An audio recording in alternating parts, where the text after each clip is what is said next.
Well, joining us now in the studio to help us understand the statements from the Defense Headquarters is a seasoned security expert, Salihu Dantata. Welcome to Newsnight. Thank you and very much. Thanks for joining me tonight, New Year's Eve. Happy New Year in advance. Same to you, thank you. Well, the Defense Headquarters has labeled Bello Turji a dead man walking. They're dismissing his threats against the military. They say it's empty rhetoric. What are your thoughts, given his history of orchestrating terror? What are your thoughts on this statement released? Well, the statement credited to Defense Headquarters, I think we put it in two ways. In the positive side, I think they are talking in the right way, going by antecedents of more sophisticated global terrorists that are now gone, like Osama bin Laden. You know, at the end of the day, even with all the media hypes and a host of others, he was caught in a hole in an Afghanistan village. A non-state actor remains a non-state actor. Like I've often said, you cannot compare the sophistication of bandits with that of insurgents that operated in northeastern state of Borno, Yobe and others like Shekau and host of others. With Shekau's rantings at the end of the day, even though it was an internal fight, but we still give credit to the late Chief of Army Staff, Lieutenant General Atairo Ibrahim, who used disguised intelligence where officers were planted amongst them, that they got the coding and what have you. At the end of the day, he got eliminated. So it is just a matter of time. That is why we are calling on people. We have roles to play. Like there is an NGO in Nigeria, they call Support Our Troops. Annually, they organize interaction, lectures, and what have you to support our troops carrying out onslaught against insurgency and armed banditry. So I think actually it's a moving corpse, because when you look at Bello Turji right away, he doesn't live a mix of people. He lives along forest areas that is rocky between Shinkapi and some villages. If it's that daredevil, if it's that sophisticated, he will have moved from Zamfara to Sokoto, Kebbi, Niger, and also of others. So we cannot even in any way compare his strength to Laku Rawa that we have recently dislodged in Selame local government area, precisely Gidam Sama, as well as Run Tua and also of other areas. Well, the military also reported, like you've said, some of their successes in 2024, with over 10,000 terrorists neutralized, thousands of weapons recovered. But we know that Bello Turji has these viral videos that he releases that raises questions about sort of the effectiveness or propaganda in undermining public confidence. How should the military then sort of balance transparency about their operations while also countering these terrorist narratives that are designed to manipulate the public? Don't forget, constitutionally, it is not the duty of the armed forces, whether Army, Navy, or Air Force, to be involved in internal security. It is solely the responsibility of the Nigerian police. And when you observe the Nigerian police, Itato, police mobile force was very, very strong. The Maitasine mayhem in the 80s was it was the police mobile force that were at the forefront, even though slightly supported by the military and what have you. So most of the jobs they are doing on internal security as regards fighting and banditry, insurgency, ought to have been the job of the Nigerian police. But where are the Nigerian police today? Underfunded. Even the outposts you have in rural areas are not effective. The divisional headquarters, the area commands and what have you, courtesy of lack of funding and proper training. Today, even the sophisticated mobile police training school in Goza, Borno State, during the Boko Haram insurgency was overrun, even though it was slightly rehabilitated. It was the former IG that is now late, Tafa Balogun, that even built alternative mobile police training school in Ila Oragon in Oshu State. All these other forces like counter-terrorism unit that wears red beret in the police and also of others, where are they? Out of the police mobile force, they carved out special protection unit, counter-terrorism unit. You've not taken care of your first wife and you are bringing the new one. So if we want to get there, let the federal government, same way they are funding the Army, Air Force, and the Navy, let it be extended to the Nigerian police. Then there are component supportive forces like other intelligence arms like DSS, we have NIA, we have Nigerian Security and Civil Defense Corps, and also other things. But to be realistic, where the structures of security stationed in most of these states like Zamfara, Katsina, Niger, Sokoto, working, this wouldn't have escalated till now. Today, police outposts are barely non-effective. Divisional headquarters, so the only things you see there is case of maybe two fighting, case of skeletal robbery, and also of other things. Police across the world take charge of internal security. So this is a challenge I'm throwing to the National Security Advisor, because it coordinates the security apparatus for the president. Because if the Army, Navy, and Air Force are being blamed, is it their constitutional? No, theirs is just to protect Nigeria against external aggression and intrusion. And you can see like the other military of the world does. But when you go to other part of the world, it's the police that do the internal thing. So let the, even with the police trust fund, where are they? Are they properly funding the police? Of recent, they've sold out even their barracks in Falomo, in Garki, in Jabi, and you want the police. Police has the largest specialized courts.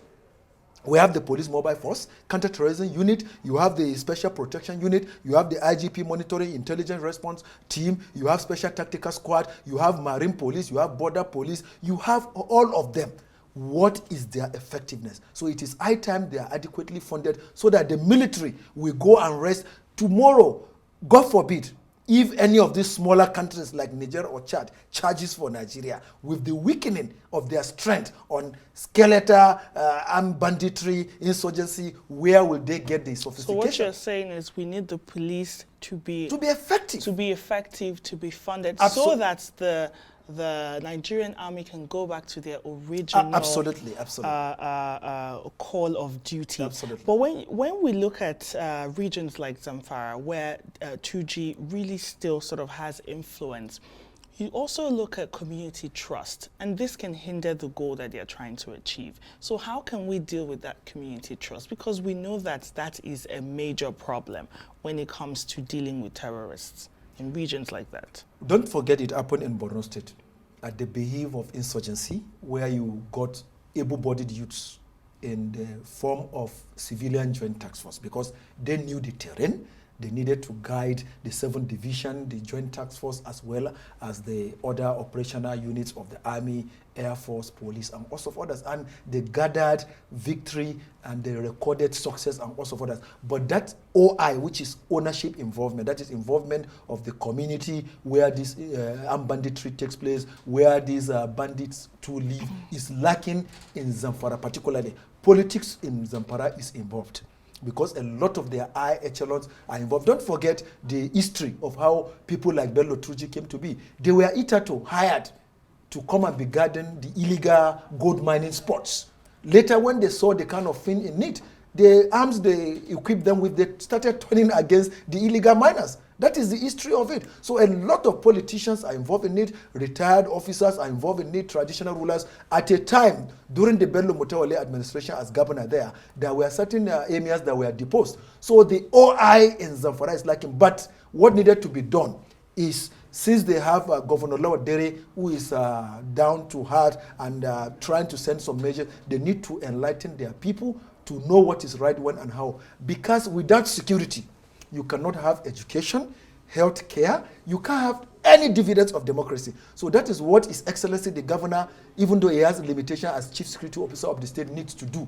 And shamefully, Zamfara has produced one of the best intelligence officer in the world, General Ali Mohammed Gusau, who was 3-month Chief of Army Staff under the Shoneka administration. Zamfara State has produced former intelligence officer in person of late Alhaji Umaru Shinkafi. He was in the Nigerian Security Organization. Zamfara State produced one of the best Inspector Generals of Police, MD Abubakar, who was one time CP Lagos, AIG Zone 2 before Destiny beckoned him to becoming IG. So if this is left without the communities that are the receiving end, helping the security agencies, they should know that the security agencies from Army, Navy, Police, Air Force, and others are not angels. They have blood running in them. It is their cooperation and privileged secretive information, because they know of recent, a lady was, arrested, ferrying cartridges to the bandits. She and her accomplice on motorcycle. How did this happen? Via intel by the Operation Fansan Yamma. So community intelligence is a very It goes important. a long way. What over Well, security forces alone cannot achieve through combat operation. It has to be two-way.